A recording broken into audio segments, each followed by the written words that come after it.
नमस्कार, मैं हूं आपके साथ अंकिता पाल। बुलेटिन की शुरुआत करते हैं। लालपनिया के लुगु पहाड़ पर कार्तिक पूर्णिमा के अवसर पर आस्था का मेला सजा है। 3 दिवसीय अंतर्राष्ट्रीय सरना धर्म महासम्मेलन में श्रद्धालुओं की भीड़ उमड़ पड़ी है। लुगुबुरु घंटाबाड़ी धोरोम गांव राजकीय महोत्सव समापन समारोह में मुख्य अतिथि के रूप में शामिल हुए मुख्यमंत्री हेमंत सोरेन ने पुनाए थान में पारंपरिक विधि विधान से लुगुबुरु बाबा की पूजा अर्चना कर राज्य की सुख समृद्धि खुशहाली और शांति की मुख्यमंत्री ने कामना की है। मुख्यमंत्री ने यहां भगवान बिरसा की प्रतिमा पर माल्यार्पण कर श्रद्धांजलि दी है।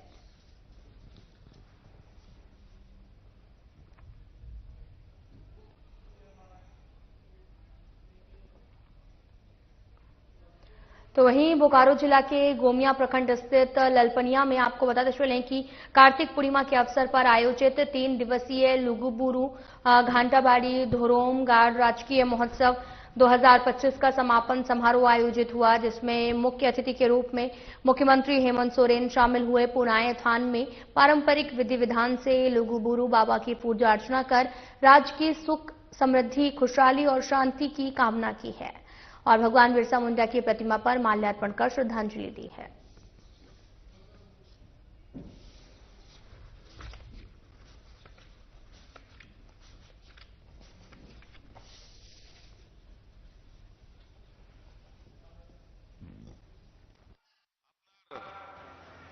लड़ाई बन बंद लेखाए अड़ी मुश्किल रे बन फसा आबोरन गुरुजी तो को तीना धाव जहल को सेन ना मी धाव बार धाव लेखा बाको दाड़े उना धाव जहल ना को तोबे नोआ दिसोम रे आबो हड़ अपन नीत रोड लगी गालमराव लगी नुका मंच बन जामेदा आ नीत नोआ दिसोम रे मुख्यमंत्री बनाव काना लेकिन आयमा हड़ को लाय बड़ी को कान तकवा किंग मुख्यमंत्री चिकातिंग बनाव काना केन प्रकार नीत हो नुआ को षड्यंत्र को रचाव तेजे मेना को कि चेलकार हो बन एड़े सरीकते बन फसाओ या मी धाव झाली लिखाए उंडुंग रे अड़ी मुश्किल लेकिन जालका अब मी उमुल बन मी या तो बन ताहन कांते अब वा दाड़े ताहन कांते गे बन बंचाव बन ताहन करा तो नाते बोया को इन्या आशा हो मिना आर उम्मीद दा कि नोआ पे दिन रेया नोआ धर्म यात्रा रे नोआ लुगुबुरु घंटा बाड़ी रेया अब वा धर्म चटानी रे सेटर कते आपे आजे नोआ धर्म यात्रा ताहेलेना आदि मौज ते हुई तपेया और जागे पे लुगु बाबा पे लुगु बुरु खोन पे कथा गोटा कते पे सेनो कना जागे जिनिस पे कोयदा जागे जिनिस पे हथाव दा लुगु बाबा हो गॉड जोहार है कना कि जागे आबोरन समाज आपे को एम दाड़े आपे कना को ओना अतांग पे और जागे आबोरन संतान रन उनको गिदर पिदर को कोई को हे काना उनको हो आशीर्वाद एमा को पे ताकि नुकुआ आपे उमूल रे अब ओड़ा दुआर समाज सुरक्षित अब तहन तबन मा। घाटशिला में आयोजित प्रेस वार्ता के दौरान बीजेपी प्रदेश अध्यक्ष और नेता प्रतिपक्ष बाबूलाल मरांडी ने हेमंत सोरेन सरकार पर तीखा प्रहार किया। उन्होंने कहा कि हेमंत सरकार ने झारखंड को 6 वर्षों में एक कदम आगे नहीं बढ़ाया बल्कि 25 साल पीछे धकेल दिया है। ये सरकार पूरी तरीके से आदिवासी विरोधी, विकास विरोधी और जन विरोधी है। बाबूलाल मरांडी ने कहा कि ये सरकार केवल नाम की अबुआ सरकार है, वास्तव में ये ठगुआ सरकार है जिसने झारखंड के युवाओं और आदिवासियों को ठगा है। बाबूलाल मरांडी ने आरोप लगाया कि चाईबासा सदर अस्पताल में थैलेसीमिया से पीड़ित 5 आदिवासी बच्चों को HIV संक्रमित रक्त चढ़ाया गया, जो राज्य सरकार की घोर लापरवाही और संवेदनशीलता का उदाहरण है। सरकार कर रही है ये बातों की जानकारी आज इस घाटशिला विधानसभा के हर मतदाताओं के तक हम सब लोगों ने भी पहुंचाया बातों को और वो लोग खुद अनुभव कर रहे थे। तो अब झारखंड की जनता या घाटशिला की जनता अब इस क्षेत्र को, इस प्रदेश को लूट से लोग बचाना चाहते हैं। और लुटेरा कौन है? ये माफिया है, बालू की माफिया, पत्थर की माफिया, जमीन की माफिया। तो एक बड़ी समस्या ये है लूट की। अब लूट को बचाने से, और भ्रष्टाचार जिसको बोलते हैं ना, क्या बोलते हैं, सर चढ़ करके बोल रहा है। आप किसी भी गांव में चले जाइए, किसी भी लोगों से पूछिए कि भाई ब्लॉक में हो, अंचल में हो, थाना में हो, जिला में हो, कोई भी काम बिना पैसा से नहीं होता है। मानो झारखंड सरकार, जो ये सारे पदाधिकारी हैं, चाहे ब्लॉक के बीडीओ हो, सीओ हो, थानेदार हो, जिला के पदाधिकारी हो, लगता है इन लोगों को वसूली के लिए पदस्थापित कर रखे हैं, जनता के लिए काम करने के लिए नहीं पदस्थापित किए, और इसीलिए बेखौफ होकर के वसूली कर रहे हैं। किसी को कोई नहीं, किसी को कोई डर नहीं, किसी को कोई भय नहीं है।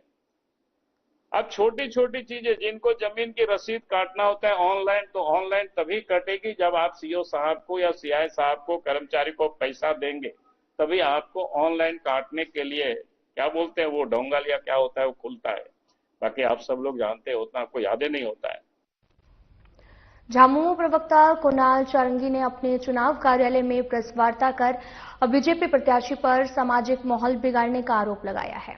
कुणाल ने यह भी कहा कि बीजेपी प्रत्याशी बाबूलाल सोरेन ने एक सभा में किसी अति विशेष को एसटी घोषित करने की बात कही। उन्होंने पूछा कि उसके पास ऐसा अधिकार किस आधार पर है।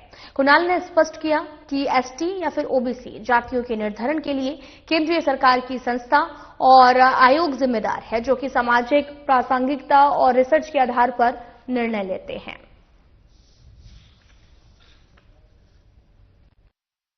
भारतीय जनता पार्टी के उम्मीदवार ने घाटशिला की एक सभा में एक विशेष जाति को एसटी का दर्जा दिला देने की बात कही। ये ना केवल अनकॉन्स्टिट्यूशनल है, बल्कि इस पर चुनाव आयोग को भी संज्ञान लेना चाहिए। ना तो वो संस्था के मालिक हैं जो डिसाइड करती है, टीआरआई डिसाइड करती है इस देश में कि कौन सी जाति किस कास्ट में जाएगी, किसको किस कैटेगरी में रखा जाएगा।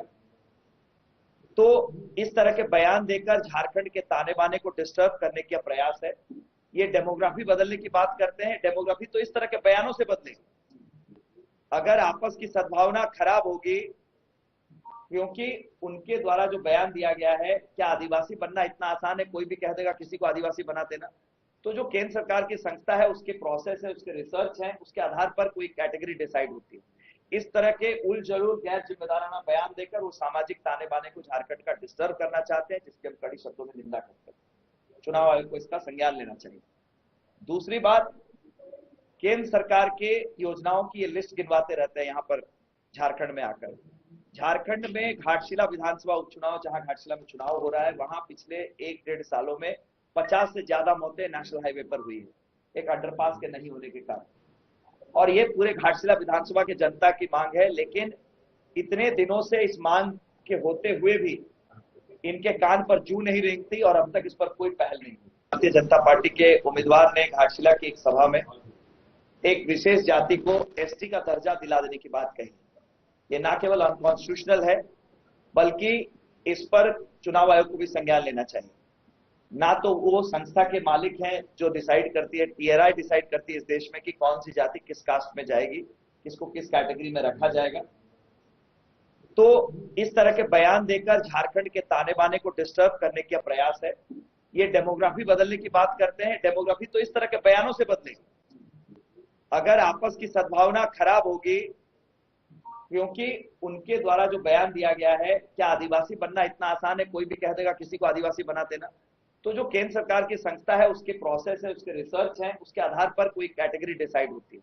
इस तरह के उल जरूर गैर जिम्मेदाराना बयान देकर वो सामाजिक ताने बाने को झारखंड का डिस्टर्ब करना चाहते हैं, जिसकी हम कड़ी शब्दों में निंदा करते हैं। चुनाव आयोग को इसका संज्ञान लेना चाहिए। दूसरी बात, केंद्र सरकार के योजनाओं की ये लिस्ट गिनवाते रहते हैं यहाँ पर झारखंड में आकर।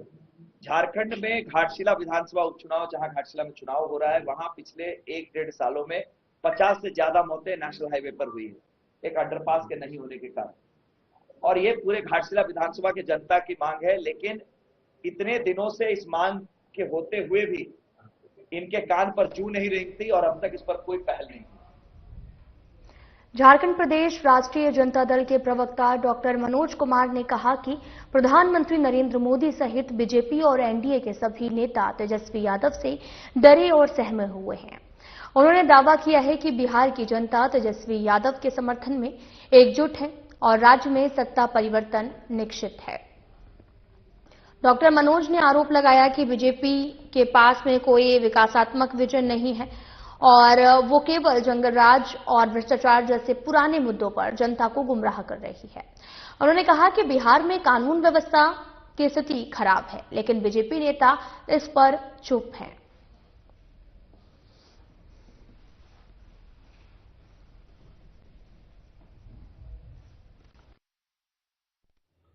युवाओं का नेता माननीय तेजस्वी प्रसाद यादव जी से देश के प्रधानमंत्री, गृह मंत्री सहित तमाम एनडीए के नेता डरे और सहमे हुए हैं, चूंकि वो जानते हैं कि बिहार में सत्ता परिवर्तन होगा और माननीय तेजस्वी प्रसाद यादव मुख्यमंत्री बन रहे हैं। चूंकि जिस तरह से माननीय तेजस्वी प्रसाद यादव जी के सभा में भीड़ उमड़ रही है, जनसलाब उमड़ रहा है, स्पष्ट है कि वहां परिवर्तन तय है। और भारतीय जनता पार्टी के नेता सिर्फ एक ही शगुफा बोलते हैं, जंगल राज, भ्रष्टाचार भ्रष्टाचार। भारतीय जनता पार्टी के पास कोई भी मुद्दा नहीं है, मुद्दाहीन पार्टी है, कोई आइडियोलॉजी नहीं है, कोई विजन नहीं है कि देश के जनता के लिए, राज्य के जनता के लिए हम क्या करेंगे, कैसे फैक्ट्री लगाएंगे, बेरोजगारी कैसे दूर करेंगे, शिक्षा में सुधार कैसे करेंगे, स्वास्थ्य में सुधार कैसे करेंगे, किसानों को कैसे लाभान्वित करेंगे, ये सब मुद्दा नहीं है। भारतीय जनता पार्टी के पास आम आवाम के लिए कोई मुद्दा नहीं है, सिर्फ एक ही मुद्दा है, भ्रष्टाचार और जंगल राज। ये माला जपने से कुछ नहीं होगा। बिहार की जनता समझ चुकी है, जान चुकी है, इसलिए भारतीय जनता पार्टी के नेता मुगालते में नहीं रहे, ख्याली पुलाव नहीं पकाए। सरकार महागठबंधन की बनेगी।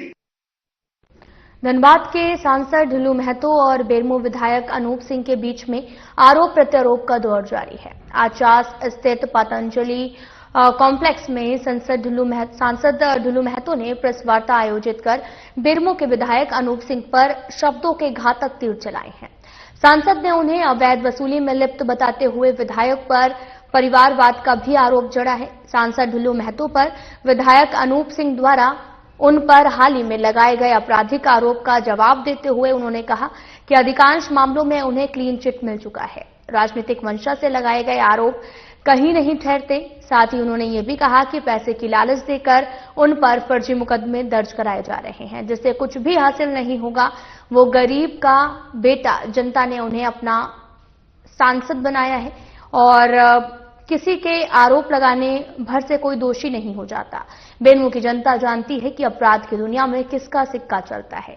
ऐसे कामों का खुलकर विरोध करने पर उन्हें निशाना बनाया जा रहा। साथ ही सांसद ने विधायक अनूप सिंह पर परिवारवाद का आरोप जड़ते हुए कहा, उन्होंने अपनी पत्नी को सांसद का धनबाद से उम्मीदवार बनाकर इसको मजबूत दिया है।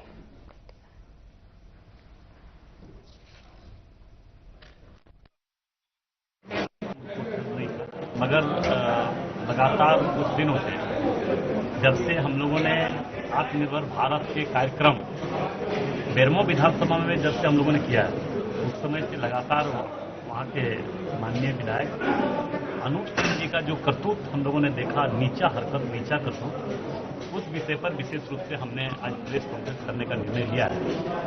क्योंकि हम लोग साधारण और मजदूर परिवार से आज उठे हुए हैं और एक मजदूर साधारण परिवार से उठने वाला व्यक्ति को कोई भी चीज अगर गलत तरीके से पेश किया जाता तो उस पर मन में ठेस पहुंचता है। इस प्रेस के माध्यम से ये जन जन तक पहुंचनी चाहिए कि आखिर हमने क्यों बोला और उन्होंने इस तरह से क्यों कर रहा है। सच जब सामने आता है तो लोग को चिड़चिड़ाहट होता ही है, बकबकाहट होता ही है, क्योंकि एक न एक दिन सच सामने आना ही चाहिए। बस इस बात को लेकर हमने वहां के विधायक और जितने कांग्रेसी हैं जो इस तरह का गलत बयानबाजी और उनके जितने छुट भैया नेता दलाल लोग हैं जिनको 10-5 हजार में पाल के रखा हुआ है, जो मीडिया, सोशल मीडिया में प्रत्येक दिन कुछ न कुछ डाल के चलाता है, अगर हिम्मत है तो हमारा केस तो खत्म हो चुका है, जो हम पर झूठा आरोप लगाया था वो खत्म हो चुका है। अभी भी अगर दम है उसको तो अपने लेटर पेड में लिख के दे, और हम भी लेटर पेड में लिख के दे रहे हैं और राज्य सरकार से अनुशंसा करवाए कि हाँ, इस केस का मामला जो दिखा रहा था सोशल मीडिया में, इसका सीबीआई जांच फिर से होनी चाहिए। भगवान बिरसा मुंडा की 150वीं जयंती के अवसर पर जनजातीय गौरव दिवस आयोजित समिति ने घोषणा की है कि 15 नवंबर को पद्मश्री रामदयाल मुंडा फुटबॉल मैदान रांची में भव्य जनजातीय गौरव दिवस उत्सव आयोजित किया जाएगा। कार्यक्रम में मुख्य अतिथि झारखंड के राज्यपाल संतोष गंगवार होंगे और आयोजन में जनजातीय लोक नृत्य, लोक कला प्रदर्शन और जनजातीय वीरों की गौरव गाथाओं पर वक्ताओं के संबोधन होंगे। समिति संयोजक जगलाल पाहन ने बताया कि ये वर्ष भगवान बिरसा मुंडा जी की जन्म की 150वीं वर्षगांठ है, जिसे भारत सरकार ने जनजातीय गौरव वर्ष के रूप में घोषित किया है। उन्होंने सभी पत्रकारों से कार्यक्रम के प्रचार प्रसार में सहयोग का आग्रह किया है।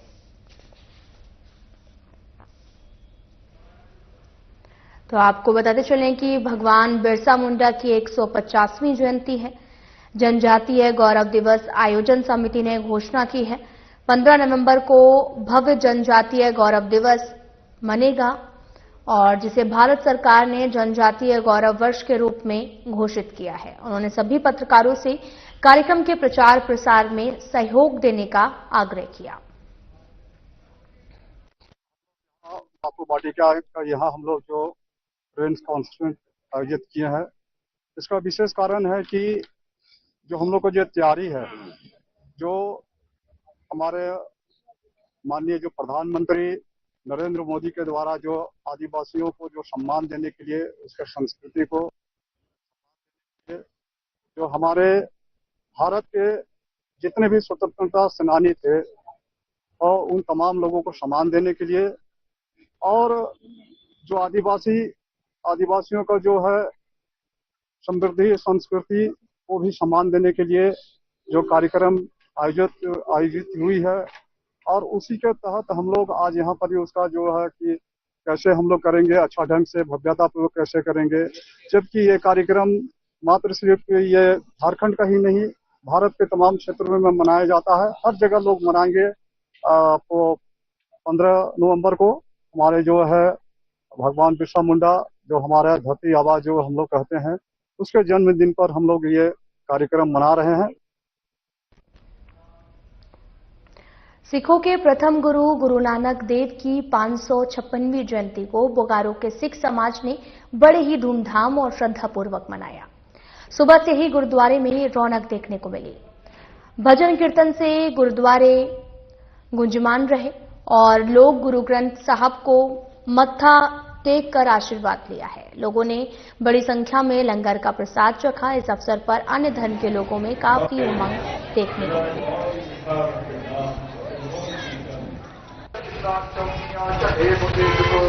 आज हम लोग श्री गुरु नानक देव जी का प्रकाश पर्व मना रहे हैं। पूरे देश में खुशियों की लहर है। गुरु साहिब आज प्रकाश लिए थे। श्री ननकाना साहिब जो अभी हम पाकिस्तान की धरती पर है। गुरु साहिब जी का जो संदेश है हम सिखों के लिए, सारी लुकाई के लिए, नाम जपो, कीरत करो और वंड चुको। उन्होंने कहा है एक ओंकार, भगवान एक है, उनका नाम जपो, सिमरन करो और कीरत करो। माने आप कर्म की, मेहनत की कमाई से अपना जीवन यापन करो और वंड चुको। जो जरूरतमंद हमारे आसपास हमें दिखाई देते हैं उनकी हमें सेवा करने का हुक्म है कि जो भी जरूरतमंद आपको दिखाई दे किसी भी रूप में, उनकी सेवा करनी। गुरु साहिब जी के यही वचनों को हम लोग अपने जीवन में उतार लें, यही हमारी कोशिश है और पूरी सिख संगत इसी संदेश को लेके आगे बढ़ रही है। आज चास बोकारो की संगत चास गुरुद्वारे साहब में संत गुरु नानक देव जी का 556वां प्रकाश पर्व मना रही है। बहुत धूमधाम से मना रही है। इसके लिए परसों से जो रखा हुआ श्री अखंड पाठ साहब आरंभ हुआ था, उसकी आज 10 बजे समाप्ति हुई। उसके बाद चास लोकल कीर्तन जत्था, जीजीपीएस स्कूल के 2 जत्थे, उसके बाद विशेष तौर से कलकत्ता से आए भाई जसवंत सिंह जी रागी सिंह, उन्होंने अपने कीर्तन के राही पूरी संगत को निहाल किया और गुरु जस संगत को सर्वण करा। उसके बाद गुरुद्वारे साहब में तकरीबन 12:30 बजे से गुरु का लंगर अटूट बरत रहा है, जो अभी तक चल रहा है।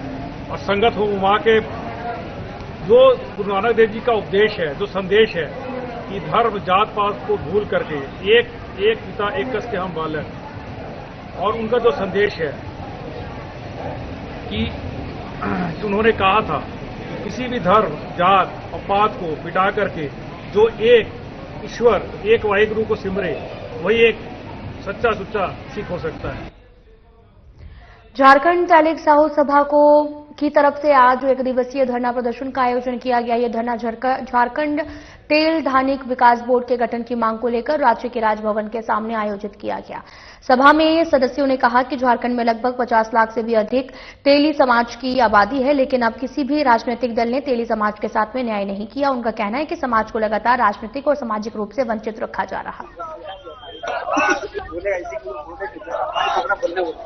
देखिए, झारखंड में 50 लाख तेली समाज की आबादी है, बावजूद उसके इतना बड़ा तेली समाज का जनसंख्या होते हुए आज भी हम लोग मान सम्मान से हर तरह का प्रतिनिधित्व से राजनीतिक रूप से पिछड़े हुए हैं। आप देखिएगा, झारखंड में इतना सारा बोर्ड निगम है, एक भी बोर्ड निगम में तेली समाज का कोई व्यक्ति नहीं है। इतने मंत्रालय हैं, मुख्यमंत्री हैं, लेकिन 50 लाख की आबादी के बावजूद भी एक भी तेली समाज का मंत्री हमारे बीच में नहीं है।